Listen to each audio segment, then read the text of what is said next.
এবার তারপরে দ্বিতীয় নম্বর আয়াত আল্লাহ বলছেন, আরে দুনিয়ার মানুষ তোমরা শুনে নাও, আমি আল্লাহ তাবারাক ওয়া তাআলা তোমাদেরকে 33 পারা কোরআন মাজিদ দান করলাম রে।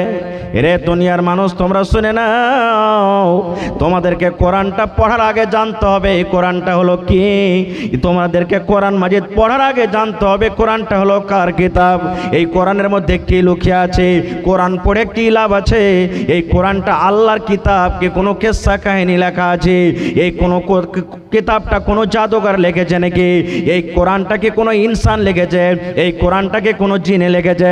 আল্লাহ নিজে বলছেন দুনিয়ার মানুষ রে, জালিকাল কিতাবু লা রাইবা ফি, এই কোরআনটা একটা এমনই কিতাব, কোরআনটা একটা এমনই বই যাতে কোনো রকমের শক নাই, শোভা নাই, যাতে কোনো রকমের সন্দেহ নাই যে এটা আল্লাহর কিতাবকে মানুষের কিতাব, এটা আল্লাহর কিতাবকে জিনের কিতাব, এটা আল্লাহর কিতাবকে জাদুঘরের কিতাব। তারপরে আল্লাহ বলছেন দুনিয়ার মানুষ রে, হুদাল লিল মুত্তাকিন, এই কোরআন মাজিদে হিদায়াত আছে মুত্তাকির জন্য, এই কোরআন মাজিদে হিদায়াত আছে পরেজগারের জন্য। কোরআন যত পড়বেন তত মানুষ হিদায়াত পেয়ে যাবে। না তোর জোর রে আজ মন মর চঞ্চল রে, আজ মন মর চঞ্চল রে ভাই ঝরে দুটি আখি, বুঝাইলে বোঝেস না তুই কোন জঙ্গলের পাখি রে, আজ মন মর চঞ্চল রে। গরম পানি বরের পাতায় মন তোকে গোসল করাবে,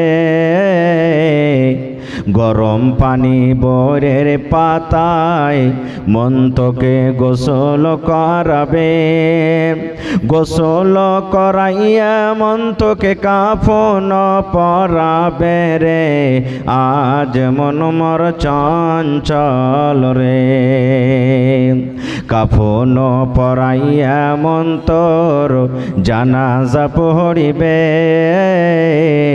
কাফন পরাইয়া মন তোর জানাজা পড়িবে, জানাজা পড়িয়া মন তোকে দফন করিবে রে, আজ মন মর চঞ্চল রে। মা কান্দিবে বেটারে বেটা, বোন কান্দিবে ভাই, মা কান্দিবে বেটারে বেটা, বোন কান্দিবে ভাই, পরের বেটি বেগম কান্দবে আর তো কেহ নাই রে, আজ মন মর চঞ্চল রে। মা কান্দিবে বেটারে বেটা, বোন কান্দিবে ভাই, পরের বেটি নারে কান্দবে আর তো কেহ নাই রে, আজ মন মর চঞ্চল রে, আজ মন মর চঞ্চল রে ভাই ঝরে দুটি আখি, বুঝাইলে বোঝেস না তুই কোন জঙ্গলের পাখি রে, আজ মন মর চঞ্চল রে। নারে থাকবে। আজকে জলসার যোগ্যতম শ্রদ্ধেয় সভাপতি সাহেব, উপস্থিত উলামায়ে কেরাম, সামনে বসে থাকা ইসলাম দরদি দিন দরদি ভাই ও বাবাজিরা, পর্দানাসীন মায়েরা এবং খালারা, সমস্ত তারিফ ও গুণগান সেই মহান আল্লাহ তাবারাক ওয়া তাআলার জন্য, যে মহান আল্লাহ তাবারাক ওয়া তাআলা আজকে আমাদেরকে এই হিফজুল কোরআন মাদ্রাসার প্রাঙ্গণে নরম গরম বিছানাকে ত্যাগ করে এই পিন্ডালের তলাতে একত্রিত হয়ে বসে কিছু বলার ও শোনার তৌফিক দিয়েছেন। তাই আমরা সে আল্লাহর প্রশংসা করি। সকলেই অন্তর থেকে মোহাব্বতের সাথে পড়েন আলহামদুলিল্লাহ। একটু জোর করে পড়েন আলহামদুলিল্লাহ।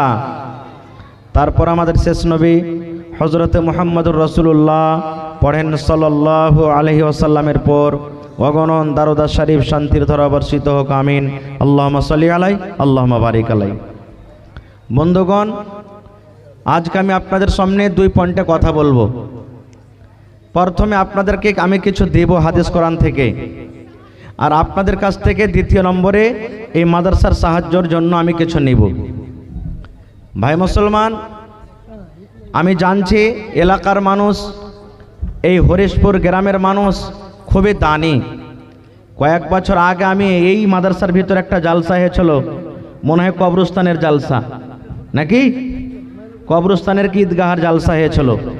আল্লাহুস সামাদ, এত মন খুলে খুলে সব দান করেছিলেন যে বলার শেষ নেই। আজকে হলো মাদ্রাসার জালসা। ভাই আমার, এই কোরআনটা কি জিনিস আমাদেরকে জানতে হবে।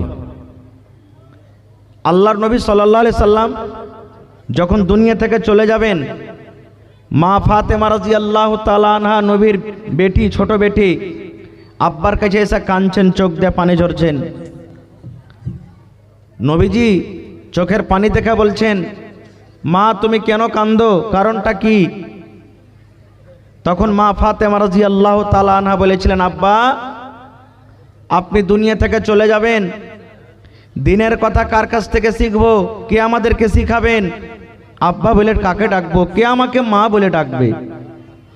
তখন নবীজি বলেছিলেন, তারাকতু ফীকুম আমরাইন, হে আমার মেয়ে ফাতেমা, আমার উম্মতরা তোমরা শোনো, আমি তোমাদের জন্য দুটি জিনিস ছেড়ে গেলাম। একটা হলো আমার সুন্নত মানে হাদিস, আর একটা হলো আল্লাহর কিতাব কোরআন। এই দুইখানা জিনিসকে তোমরা যদি সুন্দরভাবে মজবুত করে ধরে থাকো, তাহলে জীবনে কোনোদিন পথভ্রষ্ট হবে না তোমরা। ভাই মুসলমান, আজকে এই বর্তমান যুগে যারা মাদ্রাসাতে পড়ালেখা করে, যারা কোরআন মাজিদ পড়ালেখা করে, আমরা বেশিরভাগই সমাজের মানুষ মুসলমান তাকে হ্যাকরতের নজরে দেখছি, ছোট নজরে দেখছি নাকি, ছোট নজরে দেখছি। যেটা হলো ফকিরে তালিম, ফকিরে পড়া। কিন্তু আপনারা এখানে যত লোক আছেন সব জ্ঞানী হুঁশিয়ার বুদ্ধিজীবী মানুষ আছেন। আপনারা দেখবেন এই বছরে এই বিহার সরকারকে ধন্যবাদ জানাই। বিহার সরকার যিনি আমাদের আছেন শ্রী নীতিশ কুমার, তাকে ধন্যবাদ জানাই যে এই বছরে যত মৌলভী সাহেবেরা খাস করে নৌকরি পেয়েছে, মনে হয় ইয়ার আগে জীবনে কোনোদিন নৌকরি পায়নি।